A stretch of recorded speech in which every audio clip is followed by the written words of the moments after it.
eu fui estimulado aqui a falar muitas coisas e agora eu me sinto livre para passar o tempo.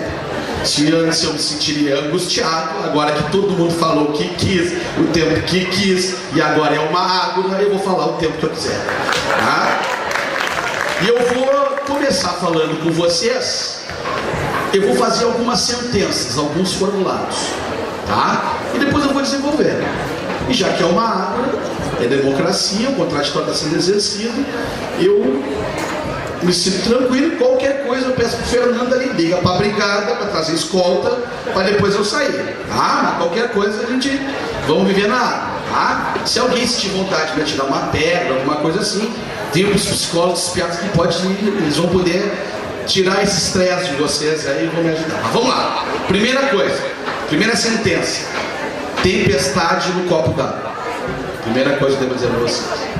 Segunda situação: o Ministério Público do Rio Grande do Sul só ingressa com ações de internação compulsória depois de ouvir os serviços de saúde e atenção psicossocial dos CAPs. Tá? Terceira coisa: qualquer projeto municipal ou estadual que verse internação compulsória é inconstitucional. Não pode nem passar na Comissão de Constituição e Justiça. Bom, seguindo. Drogas, ideologia, politização. Eu quero fazer um debate sereno com vocês. Eu acho que esse debate tem muita ideologia aqui, que é legal também, mas que às vezes nos afasta da razão. Nós precisamos compreender esse sistema de uma forma ampla e olhando de todos os aspectos, e às vezes até olhando o que os outros estão pensando. Projeto Osmar Terra, tempestade no copo d'água, li todo ele, até trouxe aqui para nós conversarmos. Não traz nenhuma novidade no cenário jurídico do país, muito menos na atenção psicossocial. Ele reproduz institutos que já existem, e é apenas isso. E agora algumas preocupações que eu ouvi aqui: higienização, até alguma forma de eugenismo. Eu juro que eu fiquei estupefato quando eu vi isso, porque eu não acredito. Mas tudo bem, vamos adiante. Tá? Vamos começar do início então. Por que eu falo tempestade no copo d'água? Porque eu creio que muitas pessoas não entendem o que é uma internação compulsória. Eu acho que nós estamos discutindo aqui alguma coisa que não existe no cenário brasileiro. Se existe, eu gostaria que me prove. A última reunião que nós fizemos, e aí eu convido o pessoal do CAP Nossa Casa, CAP Saci, a ala de psiquiatria da Santa Casa que a gente fez, né? A regulação da terceira maneira de saúde de São Lourenço do Sul. A gente nos reuniu para lavar nossa roupa suja aqui, colocar os pingos nos is e talvez afinar a equipe. Eu até comecei explicando sobre isso, porque eu acho que havia alguma coisa. E vou dizer mais, segure na cadeira aí: não existe internação compulsória. Entenderam? Vou repetir de novo: não existe internação compulsória. O que existe é um pedido deduzido ou por um promotor de justiça ou por um advogado, mediante uma fundamentação fática, que alguém seja submetido à avaliação clínica e, se assim entender, esta pessoa seja internada. Então não existe a internação por alguém mano militar. Vamos passar nas ruas, botar dentro do caminhão e botar dentro do hospital. Se essa ideia está sendo vendida, me desculpe, isso não existe. Isso não existe. Não existe. E se existe, é grave violação de direitos humanos. Grave, que tem que ser condicionada a inquérito policial, investigação profissional, investigação no hospital. Agora, internação compulsória, eu digo, não, o que existe é encaminhamento, e aqui nós temos nossos assessores jurídicos aqui, se tiver aqui os destinatários das ações, que são os psiquiatras e os médicos aqui do nosso pronto-socorro, pode dizer, o pedido é encaminhamento para avaliação médico, clínica, psiquiátrica, para decidir se a pessoa vai ser internada ou não. Quem decide é o profissional médico, certo? Bom, quando ocorre isso, aí é óbvio, pessoal, que a gente vai começar a chover no molhado. Eu não vou me reportar como é que era antes da reforma, depois da reforma, eu vou dizer do tempo que eu estou vivendo. Tá? E na cidade que eu estou vivendo, aí vocês vão me dizer, mas o senhor deve ser mal acostumado, o senhor trabalha em São Lourenço. Pode ser, mas eu também trabalhei de agora lá do sítio Canaceira. Ah, se tem alguém do sítio Canaceira aqui, levanta a mão lá de fora. Jamais a promotoria de justiça, quando recebe uma mãe desesperada, tem que estar desesperada, ou que recebe um usuário que tem, nós encaminhamos para o serviço de saúde mental. E o serviço de saúde mental é que vai avaliar na sua integridade, na sua completude, e vai decidir qual o tratamento. E digo mais para vocês, e toda vez que a gente encaminhou, toda vez voltou dizendo que era necessária a internação compulsória. Por quê? Porque o usuário de droga, pelo seu abuso ou pelo seu vício, conforme o conceito que vocês querem dar, chegou em um momento de degradação moral, espiritual e física que está sendo ferido o seu direito fundamental à vida. E a Constituição brasileira, no artigo 5º, diz: é garantido aos estrangeiros e aos brasileiros o direito à vida. E aí, portanto, o próprio sistema encaminha para o Ministério Público, e o Ministério Público, então, ajuiza pedindo que, mesmo assim, com parecer técnico do Serviço de Saúde Mental, que vem para um psicólogo, que às vezes pode vir para um psiquiatra, ele seja de novo submetido a uma avaliação médica. Então, pessoal, se em algum lugar do Brasil essa sistemática não é utilizada,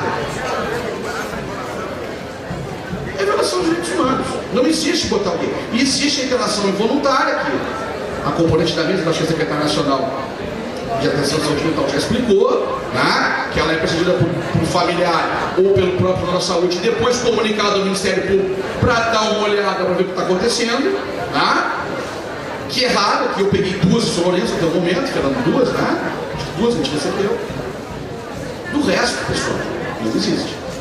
Bom, se está acontecendo em São Paulo, bom, vamos então chamar o sistema de justiça para conversa. Vamos chamar o Ministério Público de São Paulo, vamos chamar o Ministério Público do Rio de Janeiro, vamos sentar e conversar com eles, porque isso não pode acontecer. Isso viola a Constituição Federal do Brasil. Só quem pode decidir se uma pessoa deve ou não deve ser internada é o profissional. Nem vou entrar aqui na questão do ato médico, outra discussão que não veio aqui da CB. Ah? Mas é assim que a nossa lei está posta. O projeto Osmar Terra, ele reproduz isso. Ele reproduz lá igualzinho que está na outra lei. Então, eu não vejo isso como um problema. Certo? E mais, e aí eu vou falar da minha hora da prática. Eu falo da minha, eu não sou técnico, eu sou psiquiatra. Eu sempre digo nas reuniões que nós estamos juntos assim, ó, que o meu papel nessa função é emprestar, quando necessário, a coercitividade que o Ministério Público pode agir nesse momento, ou garantir o direito à dignidade da pessoa humana, ao usuário e o direito à saúde. Esse é o meu papel. Do resto, quem faz o tratamento é o serviço de atenção psicossocial. E acho que assim deve continuar sendo. Certo? Então, eu particularmente fiquei estupefato com uma coisa. Eu não sei se essa realidade é longe de nós, eu não vejo. Agora, o que eu vejo? E campeando por aí, eu vejo que nós temos baixos investimentos na atenção psicossocial. Eu vejo uma união concentradora de recursos debruçando sobre todos os municípios, todas as políticas possíveis. Isso eu vejo. E isso é lógico para todo mundo. Ou seja, os municípios hoje são os reféns, eles têm que fazer tudo, mas eles têm pouca fatia do bolo tributário para fazer. Certo? Nós não avançamos. E mais, e se nós temos internações compulsórias neste modelo que eu estou dizendo, é porque, na maioria das vezes, o sistema não atingiu esse usuário. Quantas e quantas vezes as pessoas vão na promotoria e falam: solicite uma busca ativa ao centro psicossocial, careta, ao paciente tal. Depois me responda um relatório, só para te acompanhar o que está acontecendo. Certo? Então eu acho que nesse sentido, eu preciso desmistificar, e depois até experimento ao contraponto de alguma pessoa que conhece alguma realidade, porque internação compulsória depende de decisão judicial. Depende de decisão judicial. especificamente na DP. Não é simplesmente assim, ó, vamos encostar o caminhão ali e vamos pegar aqueles 5 drogadictos de cara e botar aqui dentro, vamos internar eles. Olha, se acontece, pessoal, me chama, que como cidadão eu vou e dou voz de prisão em flagrante quem fizer isso. Ah, porque se for longe do estado do Rio Grande do Sul, eu faço isso, tá? Agora, me desculpa, eu acho que não está existindo. O que está existindo talvez é uma forte reação na escalada da drogadição, tá? E eu aqui escutei algumas coisas que me levam a crer, eu comecei a ler algumas coisas também, em virtude até desse congresso que teve agora no Brasil, que parece que alguém está deduzindo da Constituição que existe um direito fundamental ao uso de drogas. Me desculpe, mas foi o que me parece, isso é uma opinião minha, certo? Eu acho que a nossa liberdade é nossa, mas às vezes a nossa liberdade como direito fundamental também conflita com outro direito fundamental que é a vida, tá? E o Estado é o garantidor dos direitos fundamentais, certo? E a questão das drogas, e aí vem a questão do álcool, da hipocrisia. Eu vou dizer só algumas coisinhas para vocês. Nós culturalmente aceitamos o álcool tabaco. Bom, tem alguns países que culturalmente não aceitam o álcool, os países islâmicos não aceitam o álcool. Alguns países, por exemplo, a Bolívia aceita mascar folha de coca. Bom, muito bem. Agora, não é porque nós aceitamos o álcool que é danoso, que destrói, que é um estímulo à violência contra a mulher, que é um grande potencializador de degradação humana, que nós vamos começar a discutir a liberação das demais drogas, porque elas são drogas e elas destroem o ser humano. E nós não podemos imaginar um Estado que albergue a destruição do ser humano, porque senão nós vamos dizer o seguinte: a subtramina para nós gordinhos aí, quem é que gostava de tomar subtramina? Ela foi retirada do mercado porque foi feita uma pesquisa que ela tinha efeitos colaterais. Bom, então nós vamos deixar a subtramina no mercado. Se é para liberar maconha, vamos deixar a subtramina, os remédios todos aqui. O senhor pode me ajudar, que foi a fenopramona, né? Fenopramona, que foi tirada do mercado. Bom, então vamos liberá-las também. Não é esse o raciocínio que eu quero passar para vocês. Eu acho que não é esse o raciocínio que nós temos que fazer. Nós temos que reconhecer nas drogas que ela tem um potencial danoso. O café é uma droga, altera o sistema nervoso central, altera, mas não tem a danosidade que tem as demais. O crack é uma produção através da folha de cocaína que vem vindo, e pela inteligência do homem acabou virando droga. LSD, merda, maconha. E o que está acontecendo, pessoal? E aí é o seguinte: o segundo mito que eu preciso tirar: não existe pena de prisão para usuário de droga no Brasil, por favor, tá?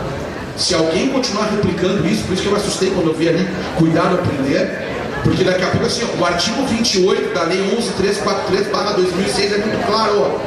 É pena resistiva de direitos, que começa com advertência, prestação de serviço à comunidade como última medida e tratamento para o usuário. Ou seja, o artigo 28 hoje serve muito mais para emprestar força ao sistema curativo de atenção psicossocial do que para fazer política criminal.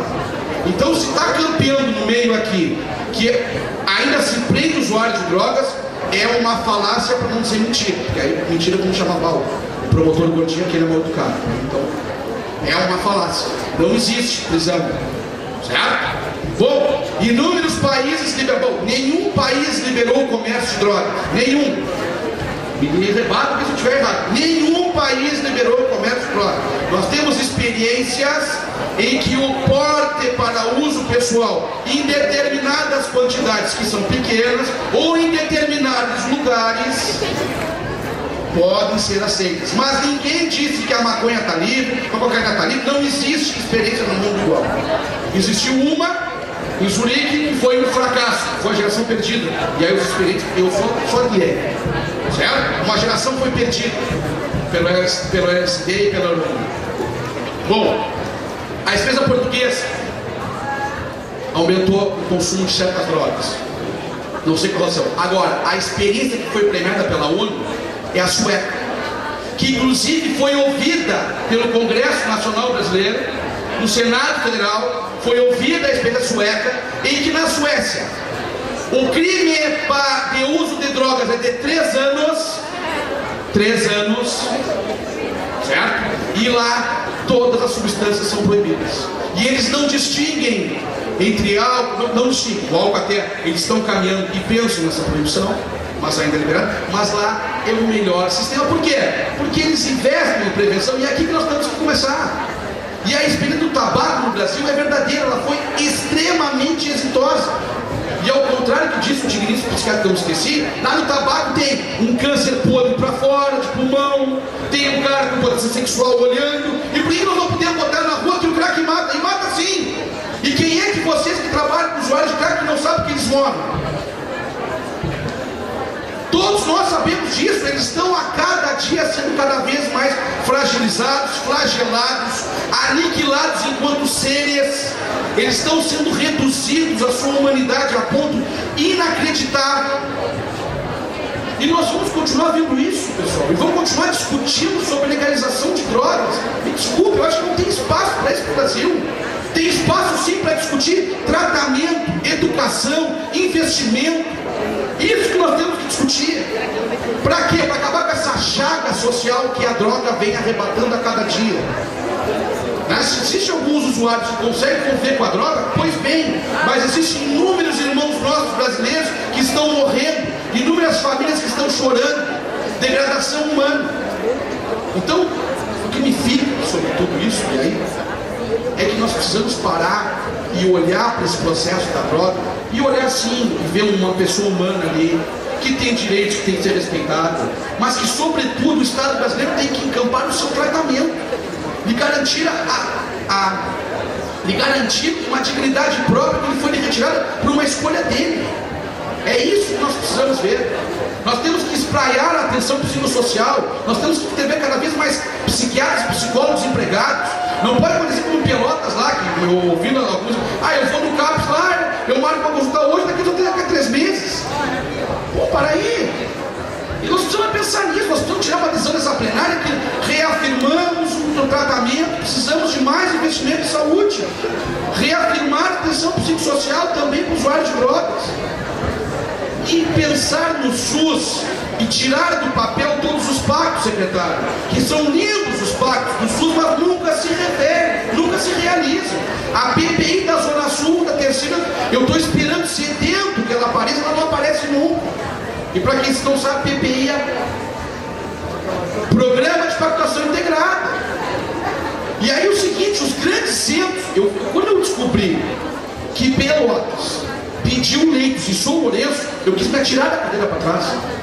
Como é que um município, me desculpe, gestores de Pelotas, tá? Eu sou pelotense, amo Pelotas, mas como é que um município com quase 450 mil habitantes, que está na gestão plena, que recebe recursos federais em número maior que São Lourenço do Sul, nos pede leitos de autodroga na Santa Casa de São Lourenço, pessoal? Se isso não é a falência do sistema, eu estou livre agora eu estou livre. Se isso não é a falência do sistema, então é isso que nós temos que pensar, tá? Então assim, desculpa, assim, falar de promotor mesmo, tá? Quem não está acostumado, assim, já sou grande, então pode parecer agressivo, não, é aquela situação toda, mas eu digo assim, por exemplo, vou falar um exemplo, tu não fica bravo comigo. A última reunião dos promotores de direitos humanos que eu faço parte, discutindo como estava lá o Hospital São Pedro, né? Para onde estavam indo os pacientes. Colegas de Viamão, Cachoeira do Sul, tiveram a grata surpresa de saber que o Estado do Rio Grande do Sul mandou para lares de acolhimentos privados pacientes que estavam anos internados, pacientes com problemas neurológicos, pacientes com problemas físicos, e estavam como se estivessem num asilo. E esses pacientes não tinham mais nem parentes, não sabiam para onde saber. Para aí, pessoal. Essa é a política de atenção psicológica. Não é nenhuma crítica ao Estado do Rio Grande do Sul, mas é o que está acontecendo. Então nós temos que discutir isso. Implementação das políticas sérias de financiamento. Olhar para a atração compulsória e talvez então delimitá-la à realidade.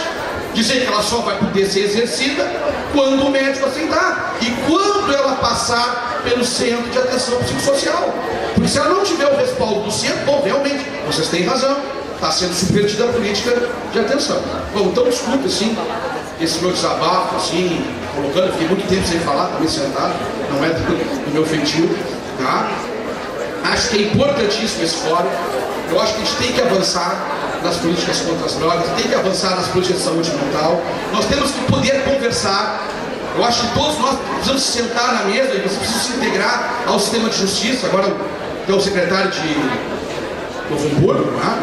Estava dizendo que estava cansado. Bom, senta com o pessoal, vai para a mesa lá, vamos entender, vamos saber, ver como é que funciona o fluxo da secretaria, ver como é que funciona o fluxo do Ministério Público, conversa com o juiz, vamos nos entender, porque o nosso fim é a saúde e a dignidade do usuário, que é de todos nós. Tá? Então eu acho que é por aí que a gente vai. Agora, me desculpe, eu não conheço, você tem que lembrar, mas internação compulsória dos modos como foi dito aqui, sem autorização judicial, e a autorização judicial só pode ser para que médico avalie, ela não existe. Tá bem? Obrigado. Então, boa tarde. Eu gostaria de, em primeiro lugar, dizer assim, né, que eu falo da minha experiência como educador, né, me coloco como educador, assim, sempre trabalhei na área da saúde, mas principalmente vendo essa ideia da educação, né. Eu acho muito importante ter, né, como Rogério, né, doutor Rogério, bem como tu falasse mesmo, né, vou falar um monte de coisa que eu acredito, né, quem quiser deve falar assim, contraponto. Eu acho que isso, em primeiro lugar, é muito importante ter, né? Não ter medo de falar, não ter medo de falar o que a gente pensa. Não é porque a gente está num lugar que um monte de gente ontem e hoje ficou falando um monte de ideia parecida que a gente não pode sentir sim à vontade para chegar e dizer o que a gente pensa a partir da nossa experiência profissional, como é o seu caso, né? Então cada um de nós tem a sua experiência profissional, tem o seu ponto de vista, assim. E eu acho que não são pontos de vista excludentes, né? São pontos de vista complementares, né? Quando eu penso assim, bom, uma pessoa que trabalha, por exemplo, num cotidiano de clínica fechada, né?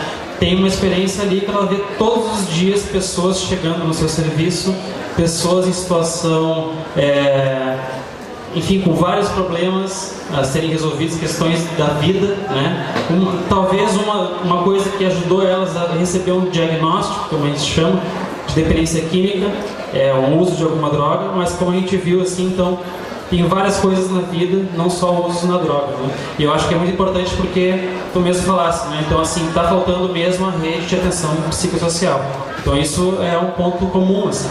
Então, tem uma preocupação que é consenso, né? A gente está tendo que ter um olhar que não é só para aquela pessoa que está usando, a gente vai desintoxicar o corpo dela, e aquele corpo desintoxicado, depois de 3 meses, não tem mais, tu faz um exame, não tem mais o sinal daquela substância, aquela pessoa está curada. Isso é uma bobagem, né? É a mesma coisa que pegar uma pessoa que, por exemplo, tem uma compulsão por jogos de bingo, deixar ela 3 meses sem jogar bingo, agora ela está curada, né? E a gente vê esse processo, mas aí assim, por que eu acho que é preocupante, né? Que a gente traz essa preocupação com relação às internações compulsórias. Por mais que a lei esteja no corpo da lei, né? Dizendo assim, bom, não é um recolhimento, não é? A pessoa não vai chegar e vai mandar direto, passa pelo serviço de saúde. Agora, por isso, porque a questão que eu falei da educação, né? Porque todos nós vivemos na mesma sociedade, né? Quer dizer, eu acredito, né? Eu que estou no serviço de saúde, por exemplo, assisto os jornais, vejo televisão, aquela pessoa que, né, o juiz, o promotor também. Rápido. E não vou falar sobre, nem vou debater com ele, mas é bem rápido mesmo. São três coisas. Primeiro, o fortalecimento das internações em hospitais gerais e a capacitação dos profissionais de hospitais gerais para receber pacientes psiquiátricos. Eu tenho uma grata satisfação aqui de estar no ambiente que eles são, mas eu já tive, me desculpe pessoal de Jaguarão, o trabalho de ter que me reunir com enfermeiros, psiquiatras, com a Secretaria de Saúde, trazer alguém da terceira para conversar com os profissionais que discriminavam pacientes psiquiátricos no hospital geral. Então eu acho que isso é muito mais importante para a gente falar. Segunda coisa, assim como em algumas vezes a internação compulsória, não me apedreje, se segure na cadeira, é necessária, às vezes, o secretário vai lembrar, a internação manicomial é necessária. Às vezes, e algumas vezes. Nós temos casos fronteiriços, nós não podemos descartar as coisas simplesmente. Nós já tivemos algumas experiências, já tivemos um amplo debate sobre isso. Algumas vezes, nós não temos a receita do bolo pronto. Vai acontecer, tem alguns casos. Não sei, não estou dizendo que é um manicomial como com grade crucial, não é isso, mas com contenção. Porque paciente, porque a prática mostra, quando vocês passaram por uma situação seguinte, e a terceira coisa que eu vou falar, a última coisa, a questão das comunidades terapêuticas, tá? Um primeiro princípio da comunidade terapêutica é a liberdade da pessoa em participar, certo? E acho que nessa luta do resgate da pessoa, da sua dignidade, do seu tratamento, eu acho que a gente não pode excluir nenhum parceiro. Eu acho que as comunidades terapêuticas exercem um papel fundamental junto com a demais ação psicossocial. Por quê? Porque comunidade terapêutica não fala atendimento psiquiátrico, não fala atendimento psicológico e nem pode fazer. Certo? Então eu acho que também vocês deveriam pensar nisso. Não tem por que excluir a comunidade terapêutica. Eu acho que a comunidade terapêutica não pode receber ninguém forçado, porque vai contra o seu trabalho. Alguns saem e recaem, doutor, mas alguns saem e se mantêm em pé. Ou seja, também alguns passam pelo seu consultório e ficam bem, assim como também recaem. Ou seja, é do serviço. Então a gente não pode excluir nada. Eu acho que a gente tem que conversar, regulamentar. Eu acho que os enfermeiros, eu vi que o Corém tinha baixado uma resolução querendo que tivesse enfermeiros com comunidade terapêutica. Eu acho que tem que ter psicólogo, tudo. Agora, eu acho que a gente não pode ter, nesse meio de saúde mental, dizer assim, bom, isso aqui não dá, porque é religioso. Conversa com eles. Eles têm um tripé lá, ele precisa resgatar. A pessoa que está lá com a Colândia lá, só chegou lá porque se denegriu humanamente, moralmente, ficou situação. Então, assim, estou terminando. Então, eu só acho que a gente não pode pensar nisso também. Então, assim, nós temos uma administração. Eu assumo de novo parte da responsabilidade. Eu consultei as pessoas para falar. O Rogério me pediu para ser o último, eu disse que não vai ser o último, porque alguém já tinha me pedido para ser o último. Eu não conhecia as ideias do Rogério, estão aqui, mas aí o importante, eu tenho certeza, por exemplo, que os companheiros argentinos que estão aqui admiram essa nossa capacidade de pôr em discussão e pôr contraditório. E, inclusive, muito do contraditório está no modo como se expressa e não necessariamente nas essências. Também tem sentido assim, nós não vamos esgotar todo o contrário que tem aqui, porque o Rogério sabe que terreno que ele está pisando, e nós também. Então a questão é a seguinte, nós temos que administrar, nós vamos terminar no máximo até 5h20, nós temos o teatro, nós começamos mais tarde, já temos o Nilson que já havia solicitado para falar, a Caro, e nós vamos encerrar com a Bruna, que foi a primeira que pediu para ser a última, tá bom? Vamos lá, Nilson. Então, Aí a Caro, a outra Caro também já tinha pedido. Bem rapidinho, duas curiosidades que eu ouvi no Congresso Internacional de Saúde Mental, que aconteceu em outubro de 2012 em Porto Alegre. Então, se dizia que apenas 50% dos casos de saúde mental são tratados.